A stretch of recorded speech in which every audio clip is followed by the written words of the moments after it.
Howdy, it's Kyle talking about New York, Chicago, and San Francisco. I've been able to visit each of these three cities over the past 6 months, and in this video, I want to compare and contrast some of the things about them.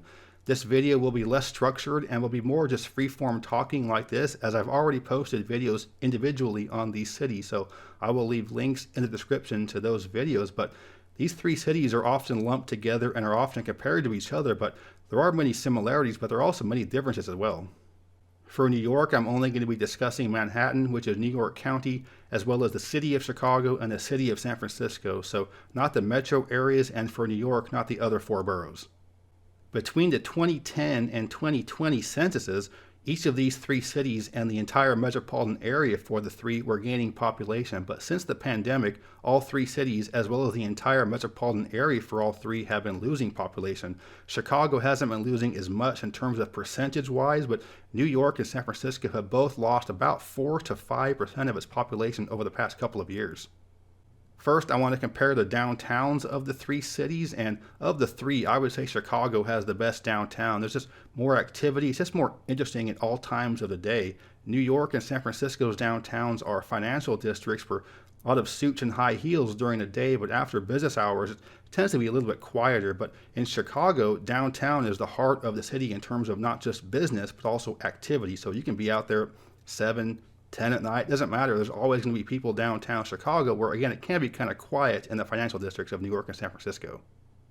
Each of these three cities has a lot of great neighborhoods, and for New York and San Francisco especially, you can easily get around between them just by walking. You can cover a lot of ground on foot in those two because it's just so densely packed. Streets are narrow and you can traverse a lot of distance over a short period of time on foot.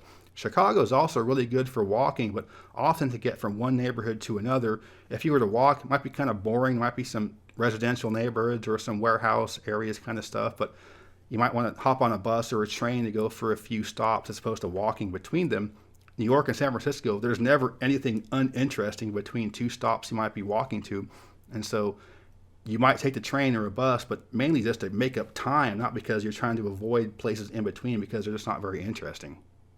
And with that, you can get by in San Francisco or New York without having a car at all. If you were to live in Chicago, you probably have to have a car for some things, but you can legitimately do all of the things you need to do in New York and San Francisco without having a car. For city parks, they each have one huge one and a handful of smaller ones. For New York and San Francisco, it's Central Park and Golden Gate Park, and these are almost perfectly rectangular urban parks right in the middle of the city, where it's a huge area, a lot of wooded spots, and a lot of things going on in the park. For Chicago, it's Grant Park, which follows the Lake Michigan shoreline. It's really long and skinny. It doesn't have quite the same wilderness parts or wooded areas. It is a very nice open green space, but I think Central Park and Golden Gate Park are much more like a destination. You can spend the entire day there. You can go on small hikes. You can go birding. You can do all kinds of stuff there. Chicago's along the lakeshore has an amusement park and museums and football stadium and stuff, but it's not quite as parky, I guess you could say, as Central Park or Golden Gate Park. But Chicago does have a larger number of smaller parks all throughout the city. Manhattan and San Francisco have a lot of small corner parks, but Chicago has many more neighborhood, larger parks, so you don't have quite the big wooded type thing like Central Park or Golden Gate, but you do have a larger number of smaller parks throughout the neighborhoods. Nightlife is also different between these three cities. San Francisco has never really had a single part of town where everybody just kind of came to party, kind of like Broadway in Nashville or 6th Street in Austin. There's always just kind of a large number of smaller areas where there's a cluster of restaurants and bars and stuff. New York is fairly similar. Greenwich Village and Soho area has a large cluster of it right there, but because Manhattan is just so much bigger, there's also a bunch of little smaller areas. But like I was saying at the beginning, for New York and San Francisco, it's not downtown. And Chicago, you have a lot more fun stuff going on downtown. So people might be working there during the day, but might stay there for the night because you have a lot of the cool nightlife, a lot of the live music clubs are right downtown. So a little more of activity in the center of the city for Chicago. And there are a couple of other little clusters throughout the city of Chicago in terms of nightlife districts, but not quite the same as San Francisco or New York. Next, I want to talk about the cost of living, and we've all heard a million times just how expensive Manhattan and San Francisco are, but how many times have you heard that about Chicago? Probably not at all because it isn't that expensive. Housing costs and rents are very reasonable, and Chicago is one of the more affordable large cities in the US. San Francisco and Manhattan are literally the two most expensive cities in the US, maybe Honolulu right there with them, but there's quite a big difference in terms of the overall cost of living between the three. For crime, each of these three cities are often talked about in the media for different reasons, but the type of crime that is the worst in each of the three is different. So in Chicago, it's most normally associated with the worst crime being gang violence, like gang on gang drug wars, and it's more personal type crime. It's almost like, I know this guy, I know these gangs, we're going to take them out. It's almost like a personal war. San Francisco is almost more opportunistic kind of stuff, a lot more car break-ins. You've seen the videos of the bum rush shoplifting things, and you get that kind of stuff in San Francisco, but it's one of the safest cities in terms of violent crime. You don't hear about big massive shootings in San Francisco. You do have gangs there, but nothing like Chicago or some of the cities you're going to get in other parts of the country.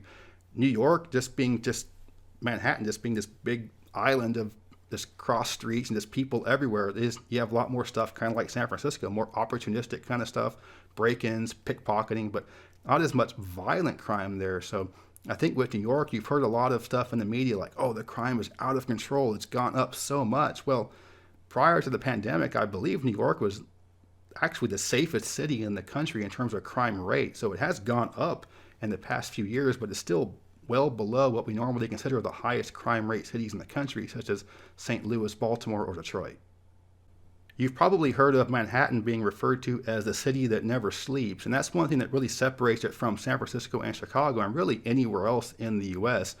I was in my hotel room, it was like 3 in the morning, my phone's about to die, and I was like, great, I forgot my phone charger, and even in New York, there's not going to be anything that's open 24 hours selling, electronic stuff. So I was like, well, maybe just try. Maybe just go out for a quick walk. And I had to walk no more than 100 yards to find a 24-hour electronics store that had power bricks and chargers and cords and everything you might possibly need. And then on the way back to the hotel, I grabbed a piece of pizza. So that's one thing that's interesting about New York is any time of the day, there's a bunch of people there. I was out in Greenwich Village till 4 in the morning, and it was still busy. So the southern half of Manhattan and the Las Vegas Strip are really the only two places in America where it's perfectly acceptable to be out at 4 a.m. because that's kind of a weird time of the night if you think about it, because most places the bars are closed. So the bars and kitchen staff, they've gone home.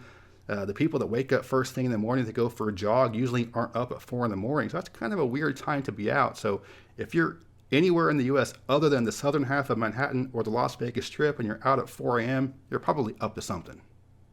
Now I want to talk about the uniqueness of Manhattan and San Francisco. And I know the grammar police hates it when you put a qualifier on unique, but I'm going to do it anyway. These two are the most unique cities in the country because there are more aspects of them that make them unique than any other. And I do love Chicago, but it does fall within that same kind of urban structure, urban systems that most other American cities follow. So whether it be Seattle or Miami or San Diego or Denver or Charlotte or whatever, they all kind of follow the same general ways of doing things. Of course, the climate and culture are going to be different, but the overall urban structure, urban systems are about the same. But in San Francisco and Manhattan, it's a totally different urban structure, urban system, and the way you go about your day-to-day life is going to be a little bit different than what you go about in other cities. So it's not like if you move from, say, Houston to Cleveland, you're going to be like, oh my God, this is so different. I can't figure out how to get around the city. It's just a whole different way of life. But I mean, in Manhattan or in San Francisco, you actually would have to adjust the way you live. Or if you're coming from those two, moving somewhere else, you were like, wow, this is a totally different way of doing things. And ultimately, I think that's what makes Manhattan and San Francisco so expensive, because there's a small piece of land, but a lot of people want to live there. So San Francisco, you can maybe fit 900,000 people there at the most, and there might be 3 million that want to live there. That's a small part of the U.S. population, but way more where they can fit there. So supply can't meet demand. The same with Manhattan. I'm sure there are 5 million or so that would love to live in Manhattan. There's just no room for them. So you have a limited space, more people that want to live there that can fit, and it's going to be really expensive with supply and demand. So which of these three cities is my favorite? I really like all three of them. I would love to spend an extended period of time in Manhattan, like maybe a month or so, but I couldn't live there. I need more space than what you can get there. I think it would drive me crazy after a while. Kind of like San Francisco, I would need a little more space than that. I don't need 10 acres of land, but I want at least this much space between my house and the next one so I could play music really loud. But if it weren't for the really cold winters in Chicago, I would consider that a place to live. I mean, I really like the city. I think it's very livable. But I mean, those winters are awful. I'm not putting up with that. But if you can handle winters like that, I think that Chicago is a great city to live. And I think San Francisco and New York are great cities to live, with the asterisk if you want that kind of lifestyle. But for normal type American lifestyle, city lifestyle, Chicago is, I think, one of the better options for a city in that size range, or just, any big city at all. So those are some of the things I wanted to highlight about these three cities, and these are probably the three most hated cities in the country, even though they do a disproportionate amount of the economic heavy lifting in the country, but they don't usually get a fair shake in the media. Usually it's just the crime and the homelessness and the cost of living you're going to hear about, but these really are three great cities, and you should definitely check them out. I hope you enjoyed this video. If you did, please give me a thumbs up to let me know you approve, and subscribe to this channel if you're interested in learning more about geography. I got stuff like this and all kinds of other stuff. So yeah, thanks for watching. Geography King, signing out. I'd like to give a special thanks to my superior patrons for their support, especially Steve L. If you're interested in buying a pin for the viewer pin map that I update every now and then, or just to support the channel, check out my Patreon page, link in the description. And as always, thank you very much.